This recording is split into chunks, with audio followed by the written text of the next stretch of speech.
అడుగుదాం ఒకసారి. ఏపూరి సోమన్న గారు కూడా మనతో జాయిన్ అవుతున్నారు, ప్రముఖ గాయకుడు ఏపూరి సోమన్న. సోమన్న గారు, ప్రేమ్రాజ్ గారికి అభ్యంతరం మీరు ఇంతకుముందే విని ఉంటారు. ప్రేమ్రాజ్ గారు చెప్పిన మాటలు, అందశ్రీ గారు ప్రేమ్రాజ్ గారు మాట్లాడుకున్న మాటలు కూడా మీరు వినే ఉంటారు వాళ్ళ.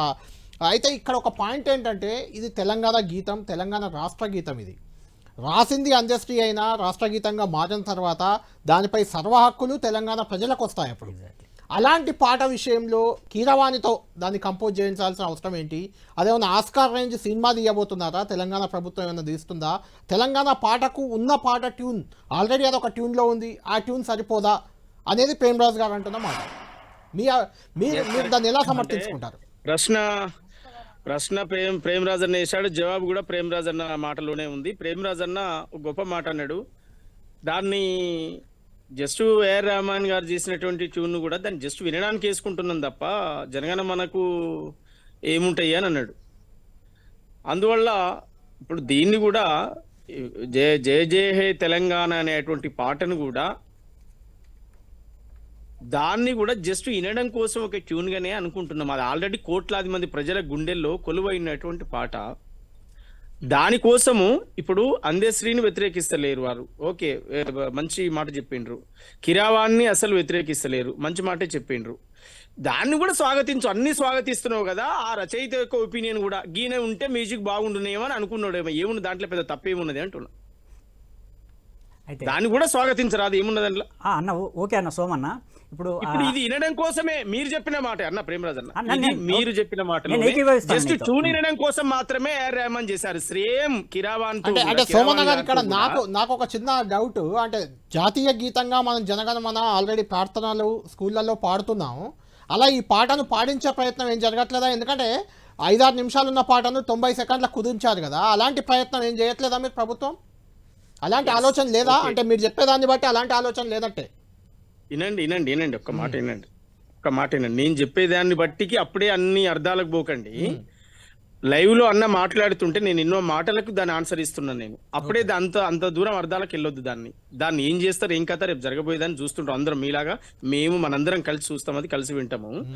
ఇప్పుడు ఈ విషయం ఏంటి అనంటే, 10 సంవత్సరాలుగా పాట, ఆట, మాట, కవులు, రచయితలు అనేటువంటి పదాలే లేకుండా ఎవ్వరు ఇష్టం వచ్చిన ఇష్టానుసారంగా ప్రభుత్వాన్ని నడిపి ప్రభుత్వ ఆస్తులన్నీ ధ్వంసం చేసి ఇష్టం వచ్చిన వాళ్ళకు అవార్డులు ఇచ్చి ఇష్టం వచ్చిన వాళ్ళకు అంబాసిడర్లుగా పెట్టి ఇష్టం వచ్చిన వాళ్ళకు అనుకూలంగా ఉన్నటువంటి వాళ్ళకైతే అది ఆంధ్ర అయినా పర్వాలేదు, తెలంగాణ అయినా పర్వాలేదు, ఇంకా ఏ రాష్ట్రమైనా పర్వాలేదు, ఇట్లా ఇష్టం వచ్చినట్టుగా చేసి ఆ పాట ఆనవాళ్ళు లేకుండా పాట రాసిన రచయిత యొక్క పేరూరు చరిత్రలో ఏడ కనపడకుండా ఒక కుట్రపూరితంగా చేసినటువంటి వాతావరణం ఏదైతుందో దాన్ని మేము మానసికంగా చాలా, ఇప్పుడు ఆడున్న ప్రేమరాజన్తో సహా అందరం కూడా బాధపడేటువంటి వాళ్ళమే.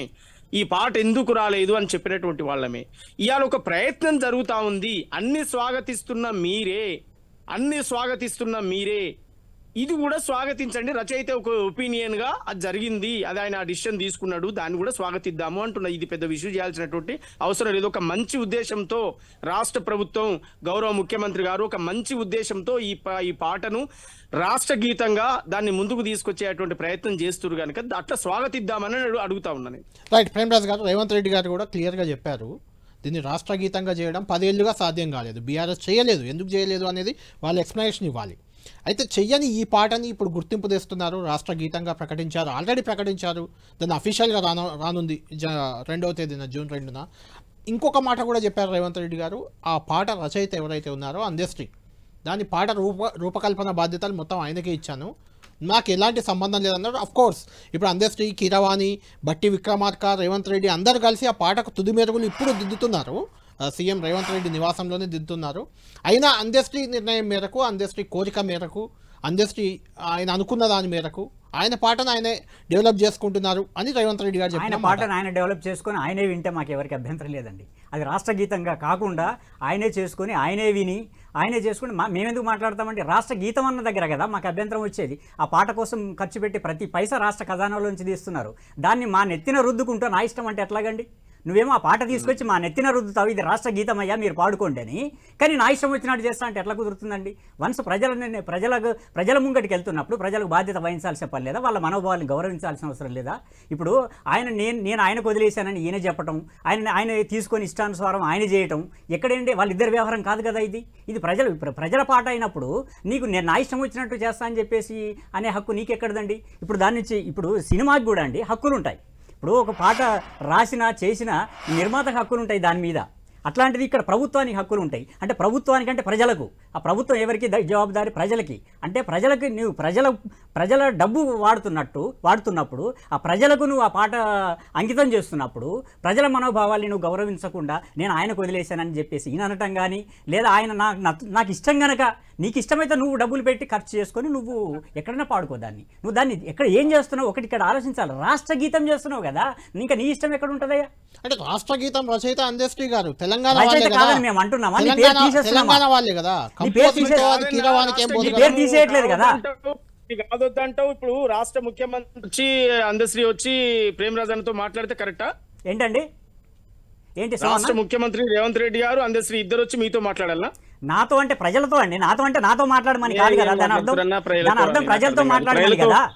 దాంట్లో మీరే అన్నారు కదా ఆల్రెడీ కోట్లాది మందికి వెళ్ళిపోయింది. కోట్లాది మంది వెళ్ళిపోయింది. దానికి మళ్ళీ కూర్చున్నారు, అట్లాగే వదిలేస్తే అయిపోయేది కదా. అంటున్నా ఇప్పుడు మీరన్న పదమే దాన్ని మరుగున పడిపోయిన పాటను మళ్ళొక్కసారి దాన్ని రిపీట్ చేసి ఇగో ఇది మన రాష్ట్ర గీతం అని చేసే ప్రయత్నం జరుగుతుంది. చెప్పి వదిలేయండి. 2 నాడు రాష్ట్ర ఆవిర్భావ దినోత్సవం సందర్భంగా ఇగో రాష్ట్ర గీతాన్ని దీన్ని గత పాలకులు విస్మరించిర్రు. గత అమరుల త్యాగాలను, గత కవులు రచయితలు రాసినటువంటి త్యాగాలను అన్ని విస్మరించారు కనుక ఇగో దానికి మళ్ళీ పునర్వైభవం తీసుకువచ్చేటువంటి ప్రయత్నం జరుగుతుంది. ఇగో ఈ పాట ఇది అధికారికంగా ప్రభుత్వ పరంగా అధికారికంగా ఇది రాష్ట్ర గీతం అనేటువంటి ప్రయత్నం జరుగుతుందన్న. ఒక్కటి ఇక్కడ పాయింట్ ఏంటంటే, ఇంతకుముందు పాడుకోవటానికి రెహమాన్ పాటలాగా పాడుకోవడానికంటే ముఖ్యమంత్రి గారు ఆ మాట చెప్పమని మేము గమనం ఊరుకుంటాం. ఊరికే పాడుకోవడానికి కాదు. ఇప్పుడు రెహమాన్ పాటలాగే పాడుకోవటానికంటే మేము సీరియస్ గా తీసుకోమండి. దాన్ని నువ్వు రాష్ట్ర గీతం అంటున్నావు, రేపు స్కూళ్లలో వాడిస్తావు, కాలేజీలలో వాడిస్తావు, అధికారిక కార్యక్రమాల్లో పాడిస్తావు కాబట్టి మేము మాట్లాడుతున్నాం. ఇప్పుడు రెహమాన్ గారి పాటలాగా ఊరికే పాడుకోవడానికంటే ఆ మాట చెప్పమనండి ముఖ్యమంత్రి గారిని, మేము ఎందుకు మాట్లాడతాం? నువ్వు రాష్ట్ర గీతం అంటే కదా అభ్యంతరం వచ్చింది. ఇక్కడ రాష్ట్ర గీతం అంటారు కాబట్టి రాష్ట్ర కళాకారులు దాంట్లో భాగం చేయాలి. రాష్ట్ర కళాకారులతో, ఇక్కడ భూమిపుత్రులతో, ఇక్కడ మట్టి మనుషులతో, ఇక్కడ ఈ నేలతో అనుబంధం ఉన్న వాళ్ళతో. సోమన్న గారు అంటే ఇప్పుడు నేను అంటుంది ఏంటంటే, అంటే సోమన్న గారు మీలాంటి వాళ్ళు చాలా వందల పాటలు వాడారు, వందల పాటలు కంపోజ్ చేశారు. మీరైనా అందశ్రీ గారైనా, రసమై బాలకిషన్, దేశపాల్ శ్రీనివాస్, ఇట్లా చెప్పుకుంటూ పోతే మిట్టపల్లి సురేందర్ కూడా ఇంకో రాష్ట్ర గీతం తెస్తా అంటున్నారు. ఇట్లా చెప్పుకుంటూ పోతే చాలా ఉన్నాయి. అంటే మీ అందరూ రాష్ట్ర గీతాన్ని రూపకల్పన చేయలేరా? అంటే మీరు ఒప్పుకుంటున్నారా? అది అంటే ఏంది రాష్ట్ర గీతం మీరు అందరు చేయలేరా ఏందండి? అంటే అందశ్రీ చేసుడు తప్ప? అందశ్రీ గురించి కాదు, కంపోజ్ చేయడం, దాన్ని రాష్ట్ర గీతంగా మలచడం అంటే తెలంగాణలో ఉన్న కళాకారుల వల్ల కాదనుకుంటున్నారు.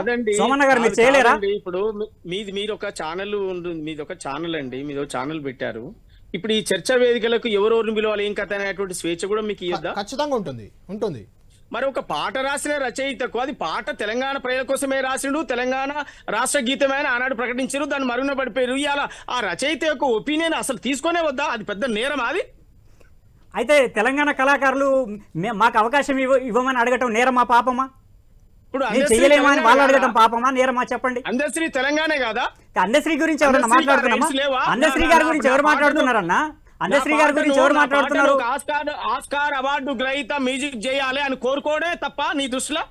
ఆస్కార్ అవార్డు గ్రహీత కొలమానమే అయితే ఇప్పుడు ఆస్కార్ అంతకు ముందు వచ్చిన ఆస్కార్ అవార్డు గ్రహీతలు ఉన్నారు కదా అన్న సోమన్న గారు కొలమానం కాదు, మీరు కాదు. మనిషికి స్వేచ్ఛకు కూడా పరిమితులు ఉంటాయి.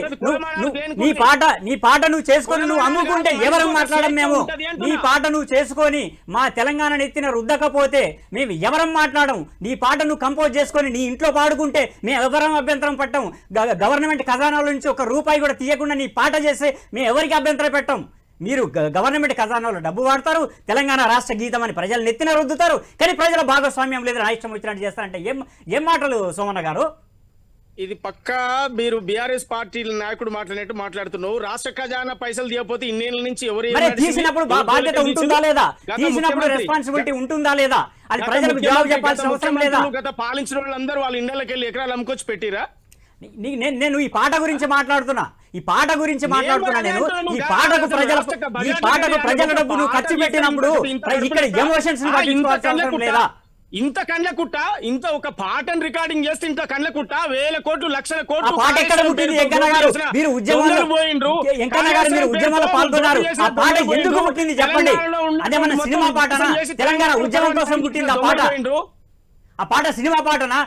ఆ పాట పుట్టిందే తెలంగాణ ఉద్యమం కోసం. అట్లాంటిది తెలంగాణ ఉద్యమకారులు, తెలంగాణ ఉద్యమంలో పాల్గొన్న కళాకారుల స్థానం లేదని మీరు ఎట్లా అంటారు?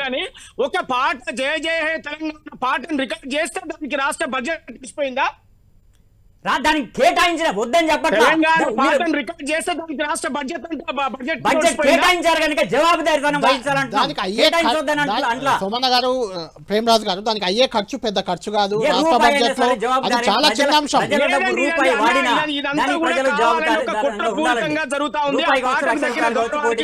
జరుగుతా ఉంది తప్ప అందశ్రీని ఓర్వలేక, రాష్ట్ర ప్రభుత్వాన్ని ఓర్వలేక జరుగుతున్న కుట్ర తప్ప ఇంగ్లాండ్ అయితే ఎలాంటి నిజమైంది లేదు. నేను ఒక్కడైతే క్లారిటీ ఇస్తున్నా, తెలంగాణ కవులను, రచయితలను అద్భుతంగా గౌరవించే సంస్కృతి మనమే.